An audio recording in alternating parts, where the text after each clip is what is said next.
Hey, good evening, everybody. My name is Jason Beck. I am filling in tonight for Manny Alcala, I'm Julian Beck. and we are coming to you tonight with the second installment of the Baseball Hot Stove Report for the AOSN and at theaosn.com. Tonight brought to you by Custom Bobbleheads, custom with a Z. Am I right, Julian? You're correct. Nice. Everybody wants to have a little flair with their name. First of all, tonight, what's going on? We're talking about the winter meetings, right? Down the road in San Diego. Lots of things happening in Chicago. What's happening in Chicago, Julian? Well, yesterday, I know they signed the hot commodity and the closing pitcher of David Robertson, sorry. They signed him to 4 years, $43 million, I believe, which is pretty much well worth it because ever since he's been in the bullpen with the Yankees, he's been really dominant. He's a beast. Yeah, he strikes pretty much every batter out. I would have thought that he would have been a little bit more committed to staying in New York, being that he was brought up and kind of mentored and groomed by, the master Mariano Rivera. So, but the pickup for them is phenomenal. David Robertson's going to definitely make them team to contend for sure in the Central. There's no doubt. At the back end of that pen, it makes it almost a 7-inning game when you get there with the rest of their middle relievers. He was going after the money, as you can tell. The Yankees didn't even make him an offer because they knew he was asking too much. But $43 million, that's not bad. $10 million a year for a well-established closer. I don't blame them for that. No, they're making big moves. Another big move they made was trading for Jeff Samardzija from the Oakland A's. They didn't really give up much for him, but that's a great return for Chicago. The A's I'm sure they wish they got more. But Samardzija, he's a good pitcher. I wouldn't consider him elite yet. No, not yet. He's still finding himself. His ERA usually takes a hit. A lot of Cub fans and A's fans are going to try to protect him, but he's a good pitcher. He's solid number 2, especially behind Chris Sale. Chris Sale's just out of this world. Chris Sale is a monster. Chris Sale he's a dominant number 1, and putting Samardzija back in Chicago on the other side of town this time, coming back. Last time he was in Chicago was with the Cubs. Just even last year. But having him there, yeah, he's definitely a good solid number 2. He eats up innings. He definitely gives your bullpen a rest on most of the days that he starts. It's definitely a win-win there for Kenny Williams in Chicago. And they're sneaking in there also offensively. They kept hold of Alexi Ramirez. A lot of people were hot after him coming into the winter meetings. A lot of people were, had his name on their hot list, and Kenny Williams stuck to his guns rather, and he's still going to be penciled in their lineup at this point. And the pickup of LaRoche, from Washington, gives him a solid bat on the left-hand side. It's one of the steals of this winter meetings, in my opinion. You have Jose Abreu there already, but he can't play every day. He's a right-handed hitter. LaRoche is a left-handed hitter, so now they could play matchups, give each player a rest. One can DH if needed. LaRoche will most likely be the 3 hitter, and Abreu will be the 4th. And that's just kind of scary. LaRoche is up there, really calm batting stance, and can just lift the ball over any outfield fence.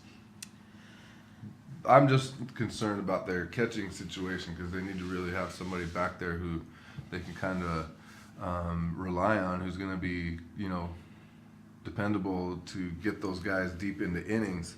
Looking at their roster with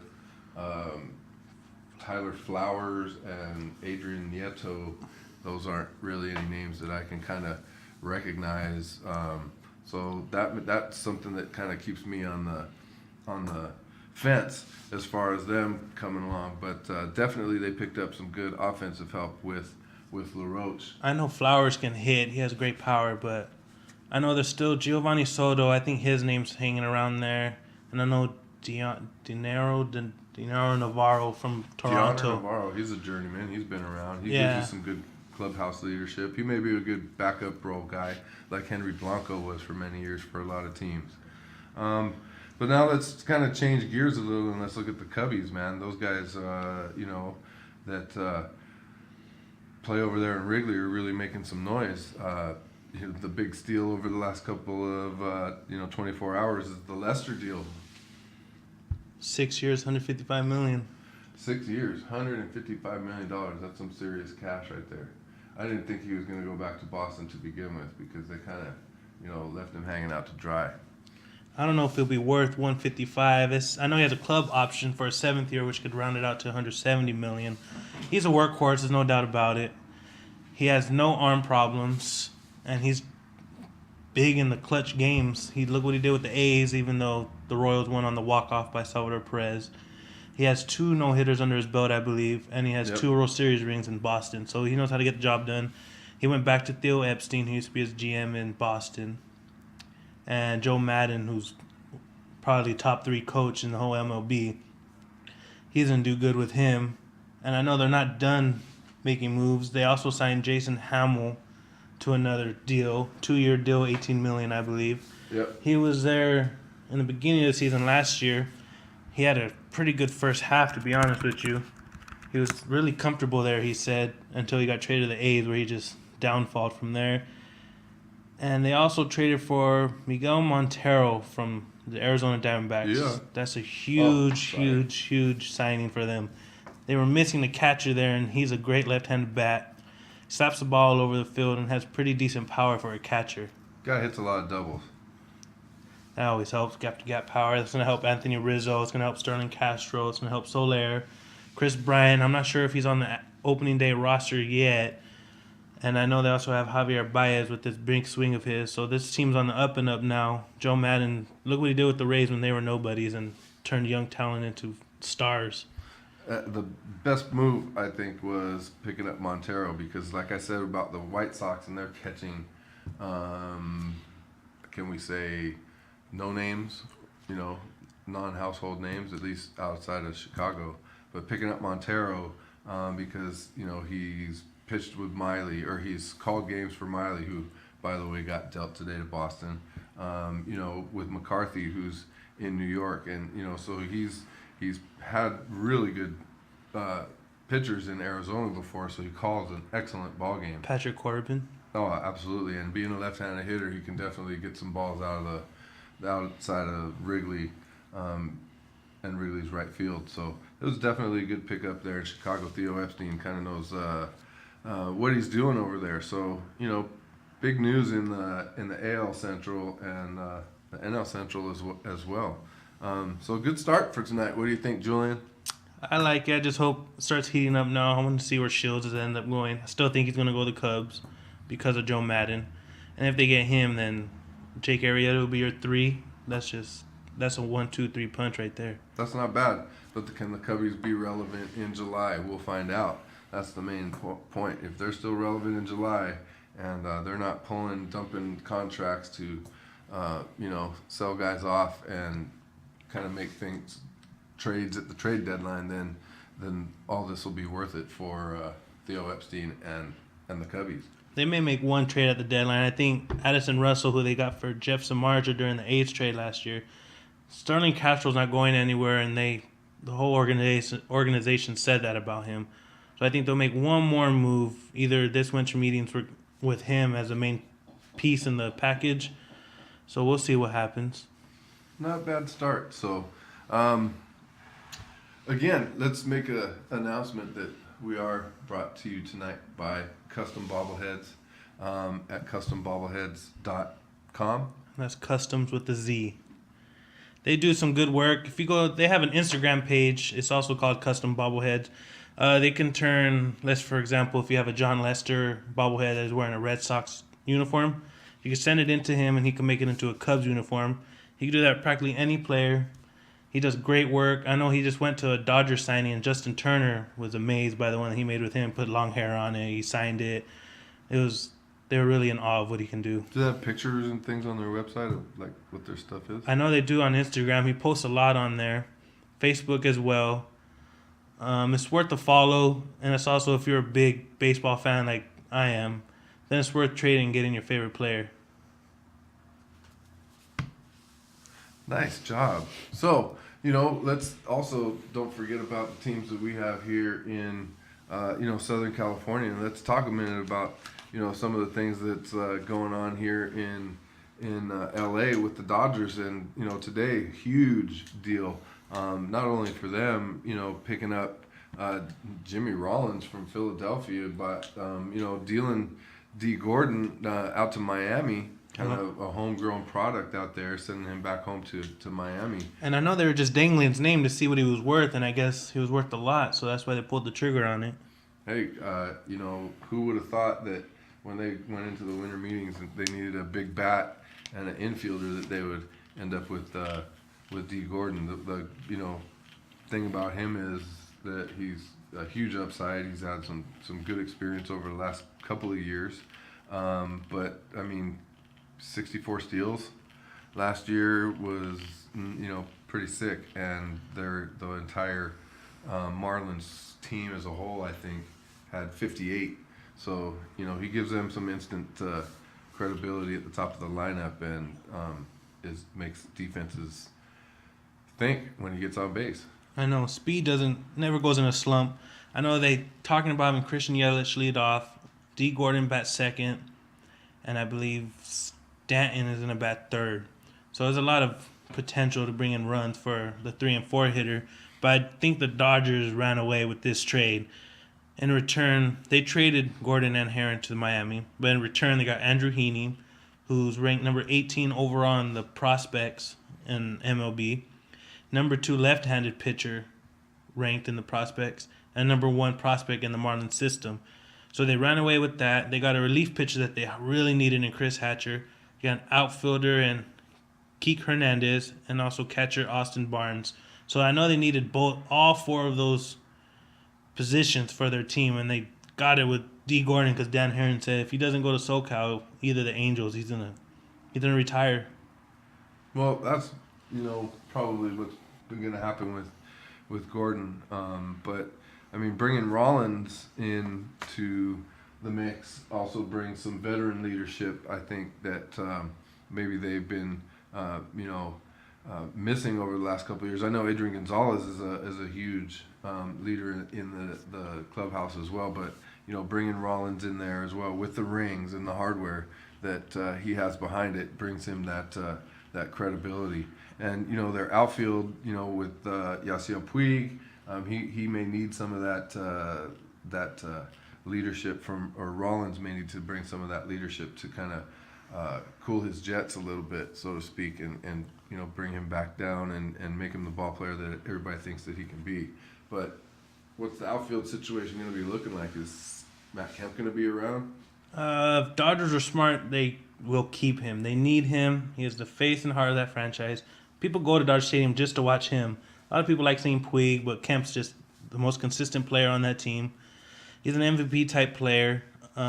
If you trade him, you're losing a lot. You're going to have Gonzalez and Puig as your only power hitters. Jimmy Rollins, a lot of people forgot, but he was 07 MVP with the Phillies. He tore it up that year. He's 35 now, and he's not the player he used to be. He still can swipe bags. He but he was second in shortstops and home runs. He had 17. He had 24 stolen bases. He can still produce, but he's pretty much on the last stretch of his career. He is going to help Puig a lot as a mentor. Puig really needs that. And if Kemp stays, I mean, that's just the Dodgers will still be in contention with that, because Heaney can come right in from the deal and start any day of the rotation. That they are looking pretty good in the West. I mean, you have to load up your guns. I mean, considering that San Francisco's the team on the throne, so to speak. But there have been rumors that Kemp may be headed down to San Diego. But they still have Crawford, don't they? Crawford and Ethier, and they have Jock Peterson coming up in the system. Ethier isn't going to be around too much longer, as far as I see him kind of being the odd man out in the outfield there. And who knows where he may end up. But one of the guys that I think is the key thing that maybe we should be talking about with Rollins is consistency. That's what he brings, and I think he'll definitely help out in the clubhouse. So, not too bad moves done by the Dodgers over today, especially. And what about in Anaheim, man? They're kind of being pretty quiet at the meetings. They usually make a big splash somehow in the off season. I don't know where they're at now. I know they spent a lot of money already on CJ, Pujols, Trout, but that's worth it. And I know they're dangling CJ around, but I don't know what they can get in return for him. He's consistent, but he can fall off in about a month. He'll have a hot month and then have a really down cold month. That's his only problem. He's an all right pitcher. He's probably number 3, number 4 pitcher at best, in my opinion. He's a lefty, though. A lot of teams need lefty pitchers. He can go about 6 innings at max now. He throws a lot of pitches. He walks a lot of batters. But, I mean, someone's going to make a move. Oh, definitely. And they're quiet. The Angels usually add some quiet depth to their roster at this time, and I believe that they just picked up the backup catcher from the Dodgers, Sal Butera, as a matter of fact. That guy can be a Sunday starter for him, and He's got a cannon arm, and he can throw, and so he could really work with that back end of the rotation as well. But I know that they're still looking at trying to get some depth in their infield, because I mean, Ryan Freese, right? Ryan Freese? David Freese, excuse me. David Freese, really wasn't all that he was kind of advertised when he came over. It took him a little while to get kind of hot. You got Howie Kendrick is pretty consistent over there at second base, and he had a really good season last year as well. But I believe they're still looking to kind of try to get along with some depth in the infield, and maybe there could be considering looking at Gordon Beckham. Well, I know he was already on the team, but they don't back, know. right? Yeah, they want to bring him back. I don't see why not. He can play third. He played second base in Chicago. I know he played second base as well in college or shortstop at Georgia, but I know they have C.J. Cron that can play first or DH as well. That kid can play. But one big acquisition they did lose was Hank Conger. He did go to the Astros. He's the catcher. He's a switch hitter, and he knew that rotation. He knew the bullpen, so I don't know why they let him go when he could have helped Chris Iannetta on his days off or whenever he was injured. Well, I think we'll get to Hank Conger and his importance in that deal that sent him out of Anaheim when we get into our next segment after our next break here. Again, we want to remind everybody in our audience tonight that I am filling in for Manny Alcala here at the AOSN and the AOSN.com, and tonight's baseball hot stove report with Julian Beck is brought to you by Custom Bobbleheads, and you can check out all their fine work at Custom Bobbleheads on Instagram or custombobbleheads.com. And if you guys didn't know, this is my dad. McDonald's? This is my dad that's joining us today. Manny's been busy with school and other things, so I understand that's always first, but this is my dad. Hi, everybody. I'm really glad to be here tonight. Manny's a cool cat. He's the reason why I have baseball runs through my veins. I remember watching him play on Sundays when I was a little kid. And every day I always check up on baseball, and me and him can talk baseball all day, every day. He knows more about the old school stuff, so if you guys know old school stuff, try to give him a follow on Instagram as well. Hey, that would be great. That would be awesome. So let's kind of get into some rumors and things that are shaping up as far as what people might be thinking about in the next day. Heading into the last day of the winter meetings in San Diego. The Oakland A's, I mean, got rid of Brandon Moss and him packing to Chicago? Cleveland. That's right. That was the team that was on the tip of my tongue, but the wrong name came out. They're trading everybody, it seems. Coco Crisp seems to be the only guy still out there. But, losing Jed Lowry seems to be kind of The next move, pretty much. Yeah, and he seems to be going back to Houston again. That we will address that in just a minute. But yeah, Oakland looks like they seem to be a little bit all over the place. But then again, Billy Beane manages to make everything work just about all the time. Atlanta, are they going to move? Justin Upton. Are they going to move Justin Upton and Evan Gattis together in a package deal? Evan Gattis seems to be perfect DH in any kind of American League squad. But, the Braves and Freddie Gonzalez also, just like Madden when he was in Tampa Bay. I mean, Freddie Gonzalez can really manage, and who knows what's going to happen there with Justin Upton. What do you think is going to happen with him, Julian? I think he's going to stay. I think Gaddis is the one that a lot of people want.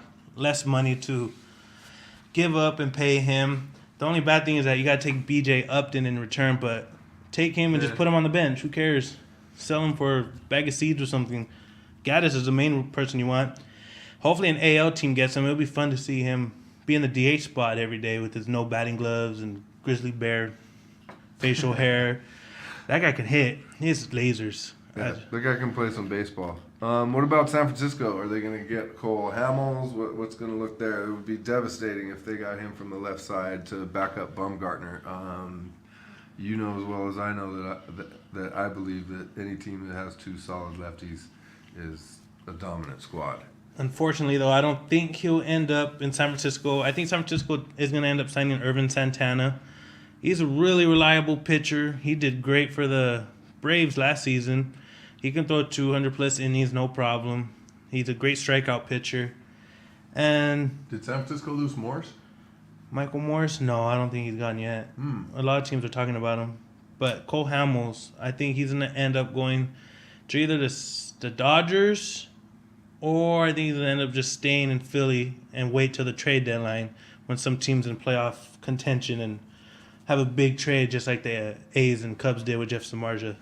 Well, I think the Panda episode is going to definitely impact them tremendously. Maybe not early in the year, but I think not having him around in the playoff push in the middle of the dog days of summer is going to impact them as well. He played 140 some games. Can they fill that same spot again with somebody else? I don't know. And, that's a risk that they're kind of taking up there, because who else is out there on the market that you can get at third base right now? Well, there was Alberto Callaspo, but he went to the Braves. Bye. He was a great utility player, switch hitter. Plays pretty much every position in the infield and outfield except for catcher and pitcher.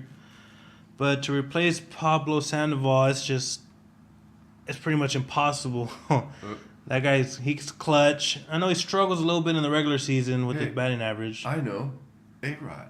Just kidding. Yeah, I wish. Just a little AOSN hot stove humor tonight, ladies and gentlemen.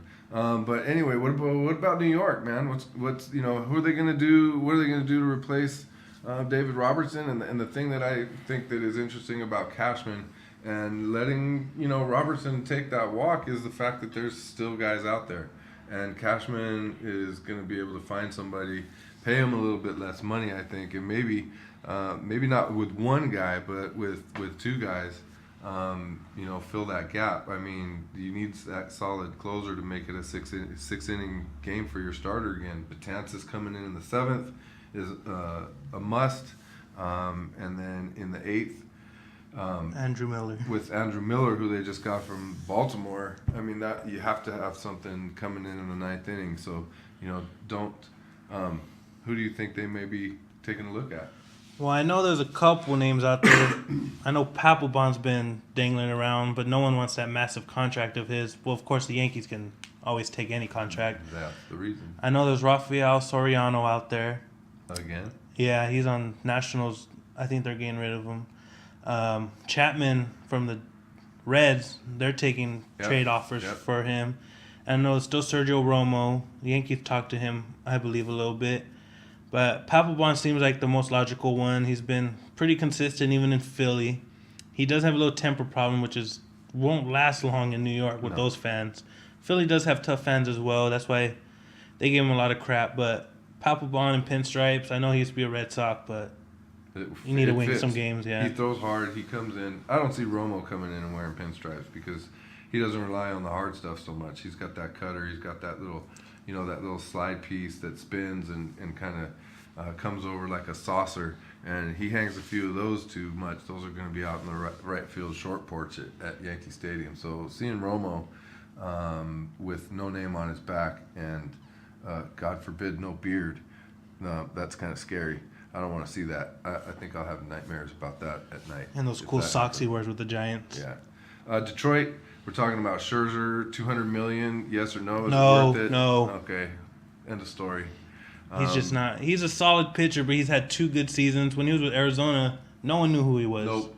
I did. No one knew who he was. He was a relief pitcher, correct?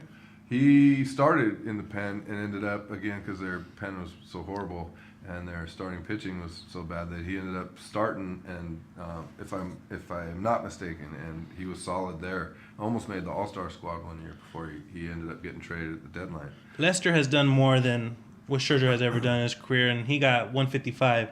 Scherzer's worth around that same price. He does rack up a lot of strikeouts, 200-plus strikeouts, 200-plus innings as well, but pay him 150 and he should just sign. I don't think you can get $200 million anywhere. I know Detroit was talking about signing him, spending big money on him, but they still have David Price. So I mean, you pick or choose. It's a win-win situation kind of with them. That's a good point. But the one thing that I didn't want to mention again, we were talked about earlier, we've been mentioning the Houston Astros a couple of times. They came up in this little podcast that we're having here tonight, and that's the team, in my opinion, that they really started last year. With Bo Porter on deck, and he really kind of turned that squad around with then they fired him out of nowhere. And they fired him out of nowhere. But they're going to be the ones that are going to be the spoilers. They're the quiet team in this whole winter meeting thing. In my baseball opinion, I mean, they just picked up Luke Gregerson today and Pat Neshek. Great signings. Oh my goodness, that's a steal. And those guys are going to the Lone Star State, and they're just going to totally bolster that bullpen. They have Chad Qualls, who is a huge monster of a right-handed reliever out there. Great veteran presence. They have 2 guys, Tony Sipp from the left side and Darren Downs. I'm a huge Tony Sipp fan. I think he's a monster guy in their pen. He really proved himself this year coming from Arizona, as a matter of fact, where I first saw him. But those guys really kind of showed themselves this year, and this is where Hank Cogger comes in the mix.